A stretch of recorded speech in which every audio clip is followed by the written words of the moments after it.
Hello and welcome to this special episode of Chasing Care. My name's Gavin Chase, your host. And today we're stepping outside our usual discussions on social care to support an incredible initiative that's bringing the podcasting world together for an important causes, Podcastathon. If you haven't heard of it before, Podcastathon is a movement uniting podcasters to raise awareness and funds for key charitable organisation. It's in its third year, bringing together over 1,500 podcasters from around the world championing their charitable organisation. And this year, unsurprisingly perhaps on the Chasing Care podcast, our focus is on mental health and crisis support, an issue that touches so many lives, including those in the care sector. To help us dive deeper into this, I'm joined by a truly inspiring individual, Andy Baines-Vosper. Andy is taking on a massive challenge again. He's training for the 2025 TCS London Marathon, all in support of Samaritans under his Share the Weight initiative. If you don't know, Samaritans is a vital charity that offers a listening ear to people in distress, 24/7 and completely free. Andy's here to share his story, his motivation for supporting Samaritans, and why mental health awareness is something we all need to talk about a little bit more. Andy, welcome to the show. Let's start with this. What inspired you to take on the Share the Weight initiative and the London Marathon in support of the Samaritans? Samaritans has been a big part of my life for years. So just to give some sort of context, I've been a volunteer with Bexley and Dartford branch for just over 7 years now. And I've also been working full time with Samaritans for around about the last 4. So last year, very fortunate that Samaritans were Charity Partner of the Year for the London Marathon. And I was lucky enough to get a place to run for Samaritans. And at the time, I thought, training for a marathon isn't hard enough. What can I do to make my life harder and to put my body through even more turmoil than it needed to be? So I decided, in my wisdom, to run with a 24.7 kilo bag on my shoulders.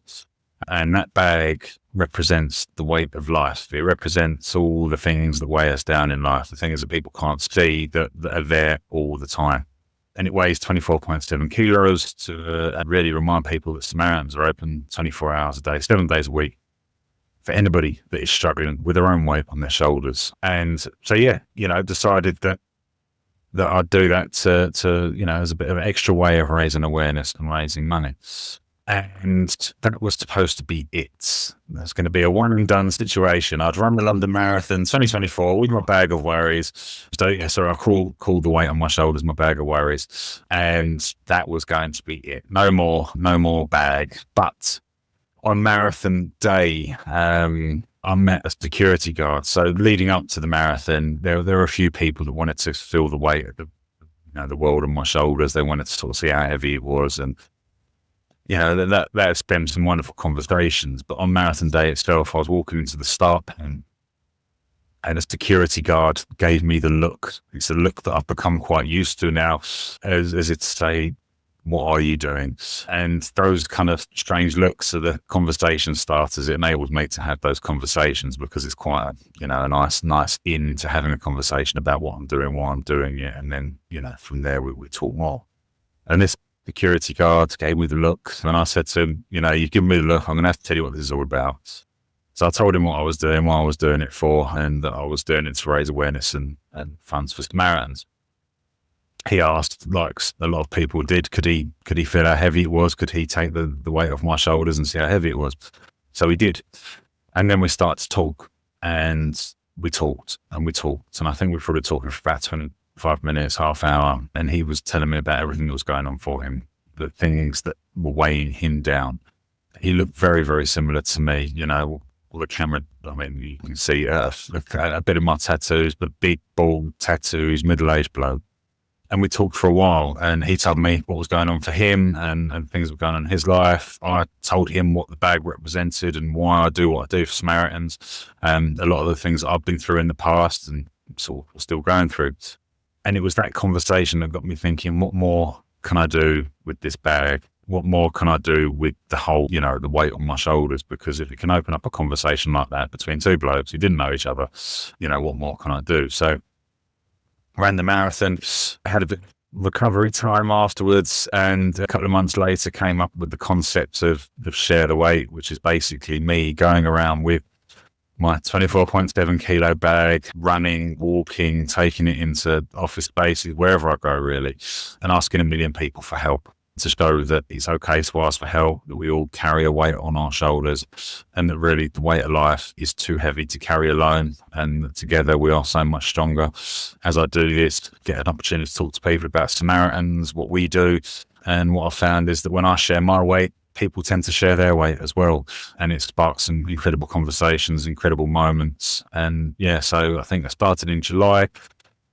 And I think it's about 1,300 and something people have now helped share the physical weight on my shoulders. Met some incredible people, had some celebrities that have stopped along the way to help share the weight. But ultimately, it's, as I said, it's led to some incredible moments of connection and conversation that I wouldn't have had I not been asking for help to share my weight. Throughout that time, I've told everybody about my story, things that have gone on in my life, that what the weight represented at one point. And so for some reason, I thought that's just not enough. I'm going back and doing 2025 London Marathon with it again. So we're back on the London Marathon trail with my bag of worries. I have an obvious question. Well, it's obvious. It's obvious to me, Andy. Do you get up in the morning and pick the bag up and start walking down the street with it? Is that how you're going to get 1 million people to support you? No, I have to be careful how otherwise the bag ends up becoming a bit too much part of my life, a bit like the weight we all carry, really. So no, it's tucked away until I go out. I don't take it necessarily everywhere with me. So it's been to work with me a couple of times. It's been I take it out nearly every weekend. I'm out doing things on Saturdays and Sundays with it. Last weekend, for example, I just turned up to a park run with my bag and did the park run, and then from that's where the conversations start to come. People ask what it is, what it represents. Some people, I've got a Share the Weight t-shirt on the back of it. It says, "Can you help share the weight?" Some people will run past and offer to help. So Saturday I was at the park run. Sunday I did another 10K in London. And as I said, I just turn up with my bag of worries and see what happens. It goes to a lot of places with me. As I said, take it into some workplace before, different organisations, and done talks with it on my shoulders. And then at the end, people share the weight and we talk and just talk about life.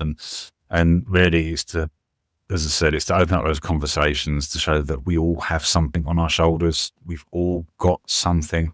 And I remember hearing a quote a while ago, which resonates every time I do something like this, is that suicide is the final collapse under an unbearable weight.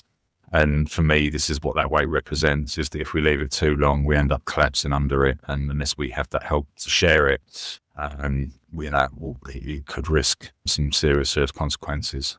So as I said, it comes to a lot of places with me, but it's not tucked up next to me at night ready for the next day. At the moment, anyway, I think my wife would be a bit worried if it was. In fact, she's already a bit worried about the relationship I've got with my worries. Interesting that people have offered to share the weight, which is obviously your initiative, what it's all about. The people that start talking to you, are they tending to open up about their challenges, or are they also offering support? I mean, how does that sort of work normally for you? I never know. I never know what to expect. So I think that's why I love doing what I do. And don't get me wrong, there are days where I wake up and I just don't want to do it. I'm tired. I've got a full-time job, I volunteer, I've got family, I've got all of this. And so when it comes to a weekend and I've got to get up at 6 o'clock in the morning and drive to wherever with my bag, just in the hopes that someone might help share the weight, there are days where I just don't want to do it because it's exhausting. But I never know what to expect. So wherever I turn up, if I'm going for a run, I turn up ready to carry it on my own, ready to run the distance on my own, and I hope that some people will help. I'll ask people to help as well, people that show interest in it, I'll ask. But it's a mix. So, for example, the weekend just gone, I had about 20 people help during this 10K run that I did, and we talked, but not necessarily, they didn't necessarily share their weight. We talked about what it meant, and people showed their support. They wanted to support, one, that were doing this for Samaritans, and to sort of, show their support, but two, especially a lot of the men wanted to show their support to others, because I document the journey as I go. But there have been some incredible conversations that I've had that were completely unexpected because of the weight on my shoulders. There have been moments where people have really opened up and shared what's been going on for them. And it has led to some incredible moments of connection that I never expected from any of this. This is all sort of organically grown. I had no plan for this. I still don't really, to a degree. But there's been a few examples that have left me quite emotional because of the kind of the content of the conversation we've had. And it's a constant reminder that even though I do what I do, and within the industry and within mental health and suicide prevention, every weekend I'm reminded that you just never know what some people are carrying. And all it takes is for that one conversation, that one moment of connection, and it makes all of this worth it. I've put this, you've got a target of asking 1 million people for help, but the reality of it is that I don't really care if I never get there, because for me, the longer it takes, the more conversations I'm having, and the more meaningful conversations I'm having. I'd rather have one meaningful conversation with someone and share the weight than potentially just share it for the sake of the numbers, so to speak. And one of the most rewarding things from this is those times where, I've been out for a run, or I've been at a walk, or I've been doing something, and especially men, we know how difficult it is for men. We know the statistics for men and suicide and mental health, where men have shared the weight and gone on to then talk and share their weight. And, it's like it has been a volunteer for Samaritan. It's a privilege when people do open up and talk. And as I said, some of those conversations have been, I can remember some of them almost word for word, even though they might have been 6 months ago, because of how much they meant.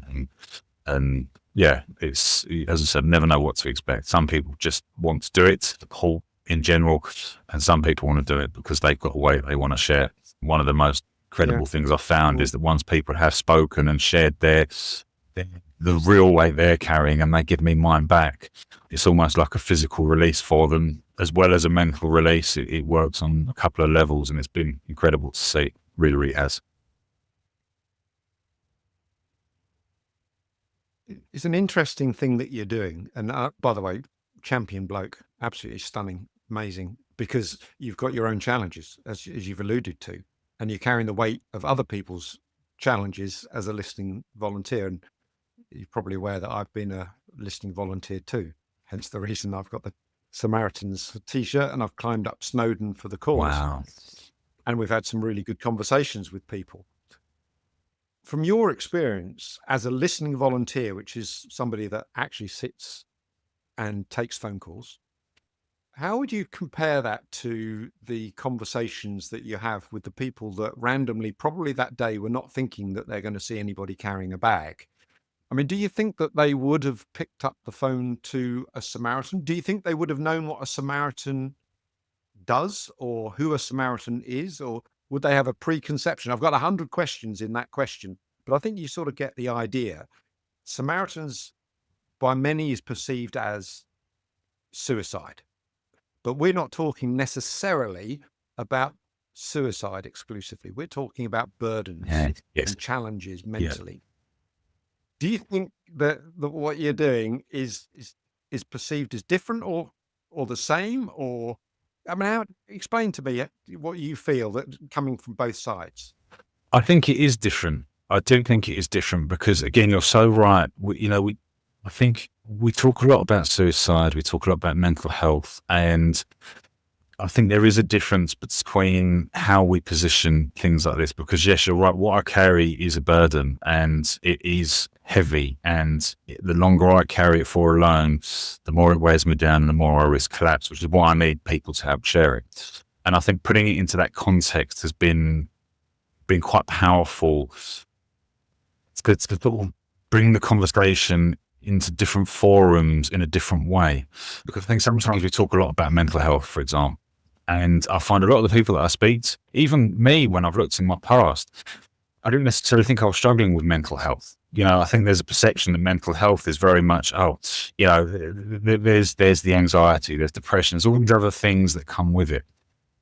But the burdens on our shoulders is the weight of life. And what I've found is that I do think a lot of people that I think there's a mix. I think a lot of people that I see and a lot of people that help share the weight, honestly, I don't want to speak for them, but I don't think they would have necessarily called Samaritans, because what I find a lot of the time is that, and I've heard this so many times, is that people didn't realize how much they were carrying until they almost carried my weight, and it allowed them to talk. And then all of a sudden at home, I didn't realize actually how much I needed to talk. I've had it a few times where, and again, going back to sort of the male demographic, I've had some men that are taking it to show their support. They didn't want to talk. They had no intention of talking. They just wanted to show their support, or because they've seen their mate do it, and then I'll go on, go sit here, I'll put it on my shoulders, just to, get involved.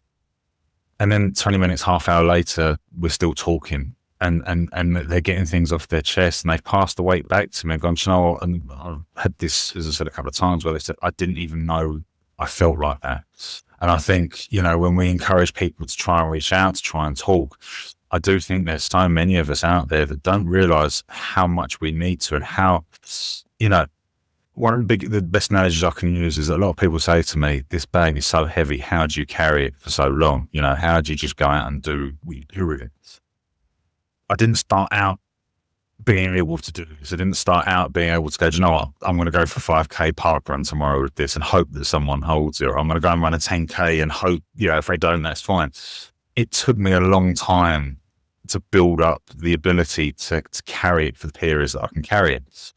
But that's like the weight of life that we carry, when we look at the things like the financial burden, relationship burden, work, things like this. It creeps up on us slowly, and it weighs us down, but we don't necessarily realize it's weighing us down to the degree it is.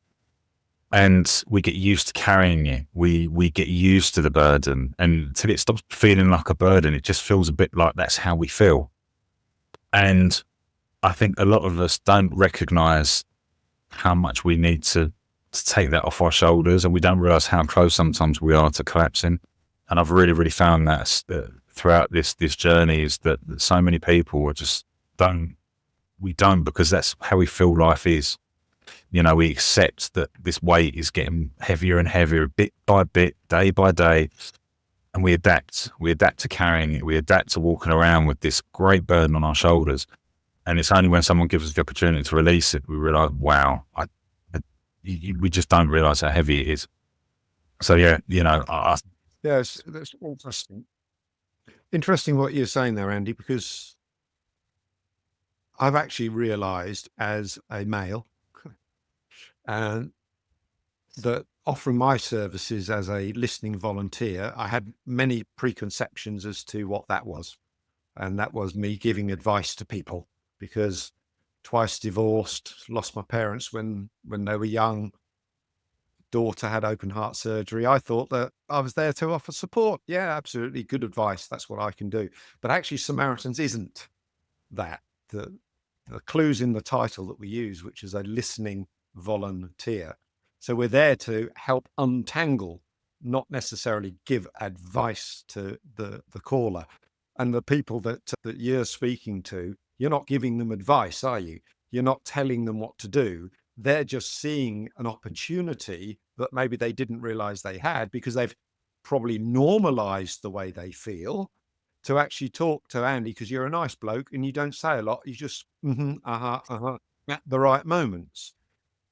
But I do wonder whether or not, if you weren't carrying that on your shoulders, how would they know that you would be the right person to have a conversation with, or to unburden themselves? Does that make sense? It does. Yeah. I'm very, I think the answer is they wouldn't, in the kind of areas that are, and I think this is one of the most powerful things for men. And this is, again, something which Samaritans, and our volunteers are incredible for, is that power of connection.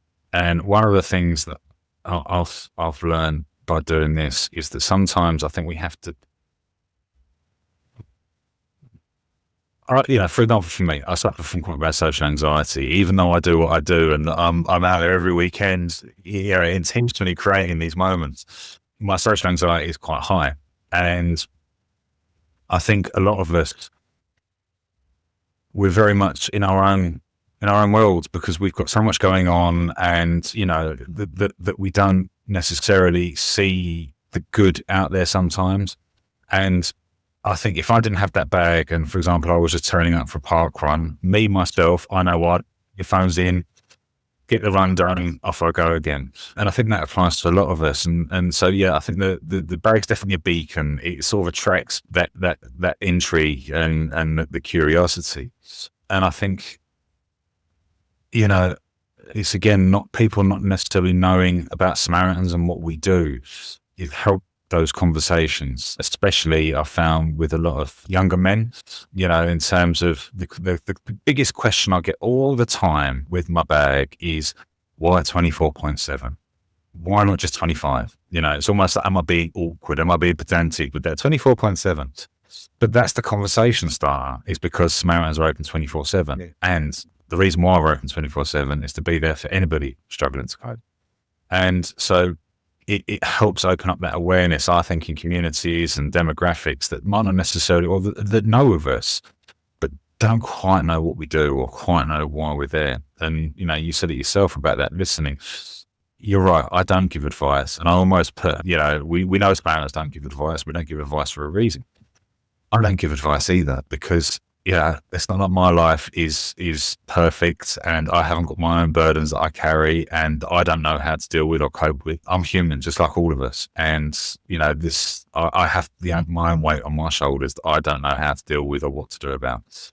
And so I'll be the last person to give advice to anybody, but sometimes we don't need that advice. Sometimes we just need someone to give us a bit of rest from that burden that we carry, just for a moment, for us to gain that strength to carry on. And for me, I think that's the amazing thing about Samaritans, is that we can give people that space, that time, and that non-judgment to go, look, we're with you. We're in the hole with you. We'll sit here next to you and let you talk, let you tell us what's going on without advice, without judgment, without stigma, without burden. We're here. So, yeah. You mentioned right at the beginning, suicide is the final collapse under an unbearable weight. And that resonates with me, having been a listing volunteer. But I would like to say that the majority of people that I've ever spoken to are not necessarily suicidal. They just need somebody to talk to that will listen. Because there's so much advice out there on social media, everybody telling everybody else whether or not good, bad, indifferent. There's people at work want to tell you what to do. Your mother wants to tell you what to do. Certainly your mother-in-law probably wants to tell you how you should man up or girl up or whatever the phrase is going to be. So that I think that one of the messages I'd like to share with people is that Samaritans will listen to anybody. Yeah, I think it's an interesting one, isn't it? Because you're right, and I think this is, for me, is where that unbearable weight comes in. Is that I think people presume that the Samaritans are there for when that weight becomes unbearable, but what we want to do is make sure that we can help prevent it from becoming unbearable. And like the contents in my bag, for example, is full of like decorative recycled rubber, things that you might use in your garden decorations and bits and pieces. And a scoop of it, it's not unbearable. It's, I can carry that in my pocket. 2 scoops of it starts to become a bit heavier. What we want to try and do is prevent from becoming that, ultimately all it takes is pressure one more scoop of that for it from go from bearable to unbearable. And the way we sort of liken it, and I think you probably know this in terms of from your experience, is that, sometimes our heads can feel a bit like a tumble dryer, thoughts whirring round and round and round and round and round. And it can feel overwhelming. It can feel noisy. It can feel, it's the worst sometimes. And, like you said about that advice, what we're not there, Samaritans aren't there to give advice. What we're there to do is to help people pause that tumble dryer for a moment and unpack the clothes into nice, neat piles, and then say, okay, so what's the biggest pile that you need to address right now? Let's look at that. And the pile's still there. Same with my bag, I take it home with me wherever I share it. The weight's still there, the pile. But what we want to try and do is give people that opportunity and that space to explore what is going on for them. And most of the time, I know this isn't sort of being generalist, but a lot of the time we have the solutions. We have our own solutions. But when that tumble dryer is going round and round and round, or that weight's becoming too much, it's really hard to see it. And you can feel quite lost, quite hopeless, quite, on your own, very, very lonely. And sometimes all you need is just that space. And this is why I'd never give advice to anybody. As I said, I'm the last person who should be giving advice to anybody about a number of topics. But what I can do, what you can do, and what so many of us can do, and what Samaritans volunteers do so well, is giving people that space to explore and to potentially find their own ways forward that work for them. Let's touch on that just for a second longer so that the listener can understand what Samaritans are delivering, offering in the background as a listening volunteer. You've been on the training, I've been on the training. It's not a case of just rocking up and saying, I'll answer the telephones at all. Tell people about what we go through in terms of being listening volunteers, how we are validated, if you like, to be able to be a listener. Yeah, I think there is the sort of, misconception. I think anybody can just start and therefore you're a listener. But there is a lot of training involved. When I remember when I started Samaritans all those years ago, I thought to myself, I'm a good listener. I should be a good fit for this. And then after about an hour into the training, probably realised, actually, I think I might have quite a bit to learn here. Maybe I'm not quite as good a listener as I thought. I think my wife would have probably agreed at the time, probably still does to a degree now. But, we go through a lot of training before we even get anywhere near a phone or an email or an online chat. We do a lot of training together, a lot of role play, which is always interesting as part of the training. And then we have a lot of support as well from our fellow volunteers. So we have mentors, we have shift leaders, we've got a lot of support to make sure that we are providing the right service to our callers. And as well as being listeners, we've got some amazing other programs. We've got our outreach programs where we see Samaritans volunteers out in the communities and railway platforms and various other areas in the local communities. Because again, that's where people are. It's important that we're there and being able to not only support, but to remind people who we are and what we do, people behind the phones. So yeah, there is a lot involved in being a Samaritan, but there is a lot of amazing support, and it's not just about supporting our callers either. It's about supporting each other. Samaritans as volunteers, we do, deal with some very difficult conversations, and I think it is an amazing organisation for having support from your fellow volunteers as well. The Samaritan volunteer isn't just there for the caller. We're very much there for each other, and I think that's a really important part of being a listener, is to be there for your fellow volunteers as much as we are for our callers. Can I ask a personal question, if I may? I'm happy to answer the question myself. Why did you become a Samaritan? What prompted you to decide that you would be a listening volunteer? I think a few things. Mainly, as I said, for me, and we'll sort of go back to that bag analogy, I've carried various different weights in my life, and there's been a few points where I got to the point where I was feeling very, very low, to a point where I didn't think I wanted to keep going anymore. I wasn't sure if I was necessarily that I wanted to die, but I knew I didn't really want to live anymore. I think that's a really important distinguishable point as well. I think a lot of people assume that, potentially someone who might be feeling suicidal wants to die. It's a very complex issue, and I was very much in that area where I just didn't think that I had the energy or that I could keep feeling like this any longer. I just didn't really want to be here anymore. Throughout my life, I've been through things like drug addiction, infertility, depression, burnout, debt, all the various different stages of life. And, it came to a point where before I joined Samaritans and I was in a really, really bad way and ended up having almost a complete breakdown, taking time off work and, nearly lost everything through that. And one of the main reasons was once I'd got that support, wanted to do something to help others, to help anybody that might have been feeling the way I did. I remember speaking to someone at the time and my exact words were, "It's not like I want to die, I just don't really want to live anymore." And Whereas this, Andy, sorry to butt in, but did you call Samaritans when you were feeling this? so I'd called them earlier on during a very difficult period. And then the final realization came after that, I ended up getting counseling and therapy. And yeah, that was when I sort of finally admitted that that's how I was feeling. It took me a long time to admit that. And I think that's also the case for a lot of people, is that we know we're actually feeling worse than we may let on to those around us, those that are there to support us. And I'll be honest with you, saying that was probably one of the most liberating things that I've done, because like finally it was out, and it was almost, and again, it's very, very strange, but I still felt that way, but the weight was off of holding it in. I wasn't holding it in anymore. And so, and then, sort of want to be able to help others, want to be able to give back and turn that sort of difficult times into something positive. And, here we are all those years later. But again, what I will say, and I think is really, really important, is that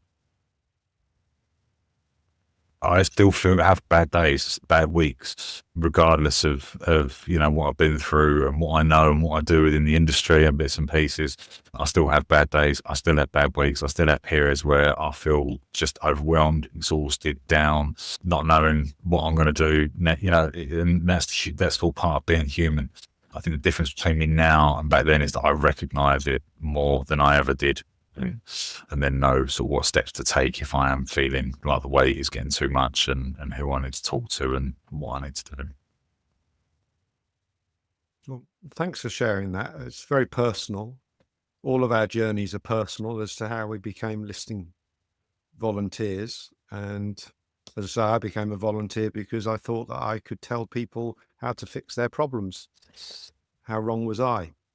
I've learned later in life that probably everything that I was not really effective in the nicest possible way. People used to come to Gavin for answers and I gave answers. I should probably have learned to get them to help themselves find those answers. And that's what has been so amazing about being part of Samaritans. It's opened up an understanding which I never anticipated, to the point, to be honest with people out there, that I decided that I would take some time away from Samaritans as a listening volunteer to find my own support, because I recognized that I probably hadn't dealt with certain things in my life. So it's been a journey of discovery myself as well. I thought I'd just share that for anybody listening in today, because they can use Samaritans for themselves. They can get involved as a listening volunteer, but I can guarantee whatever happens, if you speak to somebody in Samaritans or get involved, you will find something out about yourself that you never knew you would find out. And it's an incredible feeling. And Andy, you're amazing. You've taken on an extra burden to be almost a focal point for people that probably wouldn't have approached Samaritans before. You could have wore a chicken outfit with the word Samaritans on it or something or other. It would have been a bit lighter, but you didn't. You chose something a little bit heavier. Yeah, so that Your choice was every day. I do just want to look towards people getting involved in Samaritans, because I think that would be a nice thing for people to consider. They, of course, phone Samaritans 116-123 anytime if you feel the need and want to have a listening ear. Absolutely amazing. But can you just paint a picture from your inside view of Samaritans? Just explain to the audience what scale we're talking about here, and how much support Samaritans are currently offering to people in the community. So, I'm extremely passionate about Samaritans, given what I do. And I think, my passion is probably dwarfed by many, many others. We have, I think, around 23,000 volunteers who are all giving up their time to try and help others. And, as I said, us sitting here talking now, we have amazing, passionate and caring people who are there to support people who are struggling. We're out in the communities, we're out on the phones, on via written word, and various other means there to help. As I said, it's a huge, huge organisation, and we rely very much on people's support, both volunteering their time to support our callers and through things like fundraising and donations. But I think it's one, as far as I remember the stats correctly, and this is always where my brain stops working, I think it's we answer a call every 10 seconds. And, to give us an idea of how many people are reaching out to us. And, you don't have to be, as you said, you're so right, don't have to be suicidal. We're there for anybody who's struggling to cope, who just needs someone to listen. We've got over 200 branches, as I said, over 23,000 volunteers, all there to support people through communities, through various other ways. Yeah, it's an amazing organisation full of incredibly passionate people who care. And I feel very, very fortunate to be part of that. And, having worked in the rail industry for 15 years of my career, or 14 years, whatever it is, and now working for Samaritans, it's just incredible to see the power of passion and connection and what can be achieved. If somebody wanted to look into becoming a listening volunteer, what should they do? My very first port of call is to check out our website and find your nearest branch, and to contact them through the recruitment side. And we've got loads of information on our website, from how to become a Samaritan listener, to how to donate, to fundraise, but also things like how to support someone who might be struggling to cope, or how to support yourself in various other ways. So there's some fantastic resources on our website for various different things, how your workplace can get involved, how you get involved. There's lots on there. And it's not just picking up the phone these days, is it, either? In terms of, if somebody wants some support, they don't need to just phone 116123. There are other options, aren't there? There are, yeah. We have our written word services, which are, fantastic. I'm slightly biased because I've recently become a head of written words. So obviously I'm going to give all of our volunteers a plug, especially our written word services. But no, we have fantastic written word services. We've got our email service, and we've got our online chat service, which is very much going through a pilot at the moment. So it's only open at certain hours in the evenings. And we've got our correspondence branch as well. So we've got some fantastic volunteers who respond to letters from callers, as well as we have email and online chat. And some of our branches also do face-to-face as well, which is fantastic. So yes, lots of different ways. Or they can look out for a bloke carrying a big bag on his shoulders. Yeah, they're also that for just rock up. Andy, your dedication is truly incredible. Incredible. And I'm honoured that you came on the podcast to represent Samaritans today. For anybody listening who wants to support your efforts on Samaritans and your marathon journey, how can they find you? Firstly, look out, as you said, for the guy with the big bag. Difficult to miss. I'm usually looking quite tired, quite frustrated with my life choices. And other than that, you could. So I've just started really sort of documenting the journey on Instagram, which is Share the Way 247. And also on LinkedIn, Andy Baines-Vosper. And if anybody wants to donate to the marathon attempt, the link is very much in my page. And I think it's under Enthused. If you just search Andy Baines-Vosper, you should find me. There's still lots to do, lots of training, lots of fundraising, but forward to it. You can find out a bit more about Share the Way and why I do what I do. If anybody wants to help Share the Way as well, then please feel free to get in touch. It's going all over the place at the moment, so I'll never turn down the offer of help. That's amazing. Well, if you're ever near the Birmingham area and you're carrying that bag around, just make sure that I hear about it, because I'll come and share that burden with you. I'm going to say this now while we're on the, you're going to regret saying that, because I think week and a half's time, I might be in the Birmingham area with my bag ready to share away. So I will stress that I don't run marathons. I don't run 5K marathons, but I will walk with the bag on my shoulder alongside you. love it. I'll be in Birmingham to share the weight with a few people that run.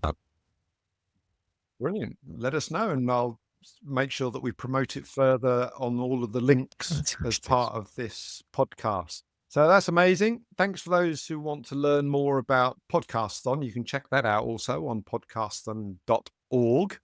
So let's use the power of podcasting to make a real difference, as we have done today. And if you've been moved by today's conversation, please consider donating, sharing Andy's fundraising page, or simply checking in on a friend, because mental health matters and we all have a role to play.